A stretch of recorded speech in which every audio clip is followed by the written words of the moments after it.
Good morning बच्चों। आज की कहानी का नाम है एक रात जंगल में। चारों ओर घना जंगल था। उसमें कचनार, गुलमोहर, पीपल, सेमल, इमली, बरगद, नीम, आम तथा और भी न जाने कितनी तरह के पेड़ थे। इन पेड़ों को किसी ने लगाया नहीं था, ये अपने आप ही उग आए थे। जब बसंत आने को होता तो जंगल तरह तरह के फूलों की खुशबू से महक उठता। जिधर देखो उधर ही चिड़ियों के मीठे गीत सुनाई देते। जंगल में पेड़ों के अलावा शेर, चीते, हिरन, हाथी, बंदर आदि पशु भी रहते थे। गुस्सा आने पर जब जब शेर दहाड़ता था तो बहुत बार बंदर ज़मीन पर गिर पड़ते थे। जब भी कोई शिकारी जानवर पास से गुजरता, चिड़िया शोर मचा मचा कर बाकी जानवरों को सावधान कर देती। एक बार की बात है, बहुत तेज गर्मी पड़ी।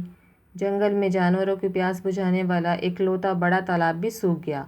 चारों ओर हाहाकार मच गया। सारे जानवर जंगल छोड़ छोड़कर भागने लगे। चिड़िया दूर देश को उड़ गई। शेर चीतों ने दूसरे जंगल में बसेरा किया। हिरन खेतों की तरफ निकल गए और उनमें से कई आसानी से लोगों द्वारा शिकार कर लिए गए। गर्मी, प्यास और भूख से हाथी भी परेशान थे। वे जिधर जाते उधर ही उन्हें न खाने को कुछ मिलता, न पानी ही। भीषण गर्मी से जंगल के बाकी छोटे छोटे तालाब तो पहले ही सूख चुके थे। हथनी माताएं अपने बच्चों की भूख प्यास के कारण ज़्यादा परेशान थी। उन्होंने हाथियों से के मुखिया भोलू से कहा, अब इस जंगल में रहना मुश्किल हो गया है। अपनी परेशानी की तो कोई बात नहीं है, मगर अपने बच्चों की परेशानी नहीं देखी जाती। भोलू सब बातें समझता था। उसने दूसरे हाथियों से बात की। तब भोलू ने कहा, सब हाथियों का दिन की रोशनी में जाना ठीक नहीं है, क्योंकि इससे हम पर शिकारियों की नज़र पड़ सकती है। क्यों न हम शाम होने के बाद जाकर भोजन और पानी की तलाश करें। कम से कम हमारे बच्चे तो भूखे प्यासे नहीं रहेंगे। यह बात दूसरों की समझ में भी आ गई। वे शाम होने का इंतज़ार करने लगे। धीरे धीरे शाम होने लगी। पक्षी अपने घरों को लौटने लगे। सूरज डूब गया। तब हाथी धीरे धीरे चले। वे एक सीध में चल रहे थे। बच्चों पर किसी तरफ से कोई हमला न हो, इसके लिए बच्चे हाथियों के पेट के नीचे चल रहे थे। जब वे चलते चलते रुकने की कोशिश करते तो दूसरे हाथी उन्हें सूंड से आगे ढेल देते। इसमें कुछ भी तेरा मेरा नहीं था। बच्चे सभी की मिली जुली जिम्मेदारी थे। हाथी आगे बढ़े तो बढ़ते ही गए। आसमान में चांद निकल आया था। अब कोई भी उन्हें दूर से देख सकता था। एक हथनी माँ ने परेशान होकर चांद की ओर इशारा करते हुए कहा, वैसे तो जब रोशनी की ज़रूरत होती है तो तू बादलों में छिप जाता है, और इस वक्त तू हमें मुसीबत में डालने के लिए भरपूर चमक रहा है। तुझे पता नहीं कि रात में शिकारी हम पर घात लगाए रहते हैं। अकेले हो तो भाग भी ले। आज तो बच्चे हमारे साथ हैं और कई दिन से कुछ खाया भी नहीं है। भूख और प्यास से जान निकली जा रही है। रास्ते में जो भी घास पात दिखाई देता वे उसे खाते जा रहे थे। लेकिन हथनी की बात सुनने की फुर्सत भला चांद को कहाँ थी। वह तो बादलों के समुद्र में कभी इधर तैरता तो कभी उधर। ऐसा लगता था जैसे वह उनके साथ लुका छिपी खेल रहा था। हाथी चलते चलते गांव के नज़दीक पहुँचे। तभी उन्हें बहता हुआ झरना दिखाई दिया और उनकी खुशी का कोई ठिकाना न रहा। वे झरने के पास जा पहुँचे। वहाँ उन्होंने पेट भर कर पानी पिया। फिर पास के पेड़ों की टहनियाँ तोड़ उनके पत्ते खाने लगे। तभी हाथी के एक बच्चे का खेलने को मन कर आया। वह कभी इधर भागता तो कभी उधर। माँ ने डांटा, यह नई जगह है, कहीं गिर गिरा गए तो हाथ पैर तोड़ लोगे, चुपचाप खड़े रहो। मगर हाथी का बच्चा कहाँ मानने वाला था। वह तो मस्ती में था। वह झरने के पानी में तैरकर दूर तक जाना चाहता था। जब वह किसी भी तरह से नहीं माना तो उसकी माँ ने दूसरे हाथियों से कहा कि अब जल्दी से जल्दी यहाँ से चलना चाहिए। हाथियों की बात समझते देर न लगी, क्योंकि बच्चे की शरारतों को वे भी बहुत देर से देख रहे थे। वे फौरन जंगल की ओर वापस चल दिए। बच्चे ने यह देखा तो वह अपनी नन्ही सी पूँछ हिलाता सबसे आगे दौड़ पड़ा। उसकी माँ उसके पीछे दौड़ी। उसे डर था कि कहीं इस भाग दौड़ में बच्चे को चोट न लग जाए।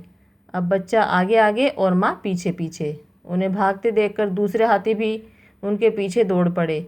अपने पीछे सारे हाथियों को भागते देख बच्चा बुरी तरह से घबरा गया। वह जोर से चिंघाड़ते हुए एक तरफ दौड़ा और एक कम गहरे सूखे कुएं में जा गिरा। उसकी माँ का तो कलेजा मुंह को आ गया। सारे हाथी वहां इकट्ठे होकर कुएं में झांकने लगे, मगर क्या करें। उधर कुएं में पड़ा बच्चा डर के मारे जोर जोर से चिंघाड़ रहा था। उसकी चीख पुकार सुनकर गांव वालों की नींद भी टूट गई और वे उठकर बैठ गए। कुछ लोग लाठियां और लालटेन लेकर उधर ही भागे। इतने हाथियों को एक साथ खड़े देखकर वे घबरा गए। कुछ लोगों ने पास जाकर देखा तो वे बात समझ गए। उनमें ललुआ नामक एक लड़का बहुत साहसी था। वह अपने घर जाकर एक चारपाई, मोटी रस्सी और सीढ़ी ले आया।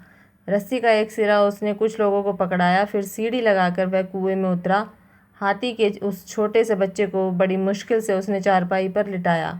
तब चारपाई पर बच्चे को रस्सी से बांध दिया। उसके बाद ऊपर आकर उसने सीढ़ी को भी ऊपर खींच लिया। फिर कई गांव वाले उस रस्सी को खींचने लगे। यह डर भी था कि कहीं रस्सी बीच में ही न टूट जाए और बच्चा चारपाई समेत धड़ाम से नीचे जा गिरे। मगर ईश्वर की कृपा से रस्सी टूटी नहीं और बच्चा सही सलामत बाहर आ गया। हाथियों ने अब तक मनुष्य की क्रूरता के बारे में सुना था, लेकिन बच्चे को बचाने के लिए तो मनुष्य देवता की तरह आए थे। हथिनी माँ उन्हें धन्यवाद देना चाहती थी, मगर उसके मुंह से शब्द नहीं निकले। उसकी आंखों से आंसू बहने लगे। ललुआ और दूसरे गांव वाले वापस चले गए। हाथी भी जंगल की ओर लौटने लगे। वैसे भी सवेरा होने वाला था। इस बात को बहुत दिन बीत गए। बारिश के मौसम ने जंगल में अकाल और सूखे को खत्म कर दिया। हाथी भी अब कभी कभार ही जंगल से बाहर निकलते थे। एक बार ललुआ शहर में अपना सामान बेचकर वापस लौट रहा था। शहर से चलते चलते ही शाम हो गई थी। जंगल के बीच पहुंचा तो रात हो गई। वह जल्दी से जल्दी गांव पहुंच जाना चाहता था। जंगल में चोर डाकुओं का भी डर था। तभी ललुआ को एक कड़कदार आवाज़ सुनाई दी। कौन है बे? जहाँ है वहीं ठहर जा। जरा सा भी आगे बढ़ा तो जान की खैर नहीं। डर के मारे उसकी जान सूख गई। किस बुरे वक्त में घर से निकला था। उसने आगे बढ़ना चाहा तो पाँव जैसे वहीं रुक गए। उसने रुपयों की पोटली झट से पास वाली झाड़ी में फेंक दी। तभी लालटेन पकड़े बड़ी बड़ी मूंछों वाले दो लठैत उसके सामने आ खड़े हुए। ललुआ समझ गया कि आज जान की खैर नहीं। एक ने कड़क कर कहा, शहर से जो कुछ लाया है निकाल। जेब में जो कुछ था ललुआ ने निकाल कर उन्हें दे दिया। उनमें से दूसरा बोला, बस जेब में ये 2-4 रुपए? जेबों को तो ऐसे टटोल रहा था जैसे हमें हाथी निकाल कर दे देगा। हाथी का नाम सुनते ही ललुआ को वही हाथी का बच्चा याद आ गया जिसे उसने कुएं से निकाला था। वह उसके बारे में सोच ही रहा था कि एकाएक कुछ पक्षी शोर करने लगे। एक डाकू ने घबराकर कहा, भैया लगता है कोई जानवर आसपास ही है। जानवर से उसका अर्थ किसी शेर चीते से था। वे दोनों चौकन्ने हो गए। ऐसा लगा मानो झाड़ियों के पीछे से दबे पांव कोई हमला करना ही चाहता है। जो डाकू अब तक ललुआ को धमका रहे थे डर के मारे कांपने लगे। अपनी लाठियां संभालते हुए वे भाग खड़े हुए। हाँ, भागते भागते वह ज़रूर कह गए, बड़ी अच्छी किस्मत पाई है बच्चू, जो हमारे हाथ से बच गए। अब शेर से भी बचो। ललुआ को भी लगा कि शेर अब आया कि तब आया। वह दौड़कर एक पेड़ पर चढ़ गया। उसे लग रहा था कि रात अब जंगल में ही बितानी पड़ेगी। पेड़ पर बैठे बैठे ही उसे झपकी आने लगी। अचानक पेड़ों की टहनियाँ टूटने की आवाज़ से वह संभल कर बैठ गया। महसूस हुआ कि शेर जैसे पेड़ पर ही चढ़ाया हो। तभी ललुआ की नज़र नीचे पड़ी तो वह चकित रह गया। नीचे एक हथनी अपने नन्हे से बच्चे के साथ खड़ी थी। ललुआ ने नन्हे बच्चे को झट पहचान लिया। यह वही बच्चा था जिसे उसने कुछ दिन पहले कुएं से निकाला था। उसकी सूंड पर अब भी घाव का बड़ा सा निशान था। उसकी समझ में नहीं आया कि हथनी को यह कैसे पता चला कि वह मुसीबत में है। ललुआ नीचे उतरा तो हथनी ने धीरे से उसे प्यार से छुआ। ललुआ ने झाड़ी में से अपनी पोटली उठा ली। एकाएक हथनी ने सूंड से उठाकर उसे अपनी पीठ पर बैठा लिया और उसके गांव की तरफ चल दी। नन्हा बच्चा भी साथ साथ चलने लगा। हथनी ने उसे गांव के नज़दीक छोड़ा और वापस चली गई। ललुआ देर तक माँ बेटे को जाते देखता रहा। एक ज़रूरी सूचना बेटा, अभी तक कोविड ख़त्म नहीं हुआ है तो हमें सावधानी बरतनी है।